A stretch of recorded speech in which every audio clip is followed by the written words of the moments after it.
शुभ सकाळ पिलामाने मु खोर्धा जिलार बालियंता अधीनस्थ बालियंता केन्द्र प्राथमिक विद्यालय शिक्षयित्री मीना महाराणा कहूँ।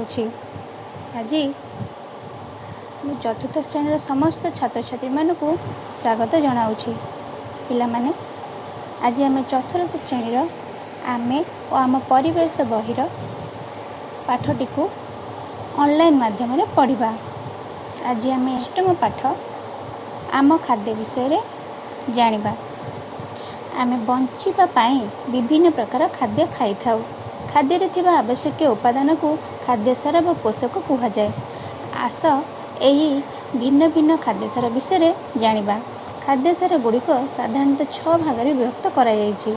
से गुड़िक हला श्वेत सार, स्नेह सार, पुष्टि सार, जीव सार, धातु सार और जल। पिला माने चलो आमे प्रथमे देखिबा श्वेत सार जातीय खाद्य कौन। श्वेत सार जातीय खाद्य आम पाटी को मीठा लगे।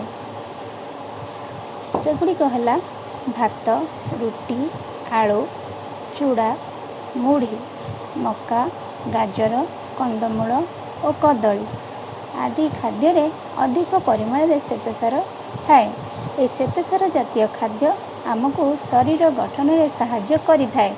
एही प्रकार खाद्य आमे बल और शक्ति पाई थाउ, जहाँ आमको कार्य करने को शक्ति जोगाए। पिला माने एबे आमे द्वितीय खाद्य सार विषय जानिबा। यह हूँ स्नेह सार जातीय खाद्य। नड़िया, सोरिष, राशि, चिनाबादाम, चर्बी, लहुणी, तेल, घी, अंडार केसर रे स्नेह सार रही थाए। यह शरीर को शक्ति जोगाए और शरीर को चिकन रखी थाए। किंतु यह अधिक परिमाण रे खाइले खाद्य हजम करिबारे असुविधा होई थाए। तबे पिला माने आमे तृतीय खाद्य सार विषय जानिबा। यह हूँ पुष्टि सार जातीय खाद्य। पुष्टि सार जातीय खाद्य को साधारणतः 2 भाग में विभक्त करा जायछि। गोटे है डाली जातीय खाद्य एवं अन्यटी है प्राणी मानक मिलुथिबा खाद्य। डाली जातीय खाद्य रे विभिन्न प्रकार डाली, सिंब, मटर, बुट, सोयाबीन आदि डाली जातीय खाद्य रे हम पुष्टि सार पाई थाउ। प्राणी मानक मिलुथिबा पुष्टि सार जातीय खाद्य हेउछि माछ, मांस, अंडा, क्षीर, छेना इत्यादि पुष्टि सार जातीय खाद्य।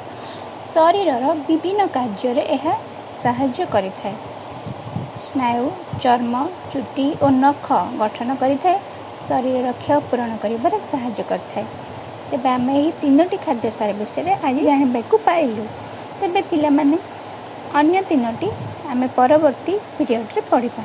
तेबे पिला माने एथिरु आमे कोन जानले जे सब प्रकार खाद्य आवश्यक अनुसार निर्दिष्ट परिमाण खाइबा उचित। यह द्वारा आम सुस्थ देह सुस्थ एवं सबल रही थाए। कौन रोग मध्य हुए नहीं। तेरे पिला माने आज तुम पाई प्रश्न क्यों प्रकार खाद्य कार्य करने को शक्ति जोगाए एवं क्यों क्यों खाद्य रही थाए। द्वितीय प्रश्न होची पुष्टि सार जातीय खाद्य को केते भाग विभक्त कराइछि एवं सेगुड़िक कौन कौन। यही प्रश्न गुड़ी को सठिक उत्तर लिखा चेष्टा कर।